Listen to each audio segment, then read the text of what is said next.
ఎంతోమంది ప్రజాప్రతినిధిగా నా దగ్గరికి వచ్చి అడిగినప్పుడు అధికారులకు ఫోన్ చేయమంటారు, లేకుంటే వ్యాపారవేత్తలకు ఫోన్ చేసి ఉద్యోగం అడుగుతారు. అలాంటివి కొన్ని కోకొల్లలు ప్రతిరోజు కూడా చాలామంది అప్రోచ్ అవుతూ ఉంటారు. ప్రతి ఒక్కరికి కూడా ఫోన్ చేయడం జరుగుతుంది.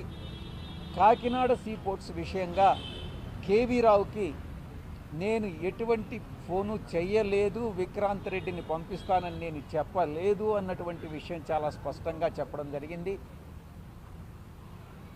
రెండవ విషయం, కేవీ రావు ఇచ్చినటువంటి కంప్లైంట్లో ఏదైనా వాస్తవాలు ఉన్నట్లయితే కేవీ రావు అన్నటువంటి దాంట్లోనే పేరులోనే కె వెంకటేశ్వరరావు అని ఉంది కాబట్టి ఆ యొక్క వెంకటేశ్వర స్వామి దేవదేవులైనటువంటి వెంకటేశ్వర స్వామి సమక్షంలో కేవీ రావును తిరుమలకి రమ్మనండి, నేను కూడా తిరుమలకి వెళ్తాను.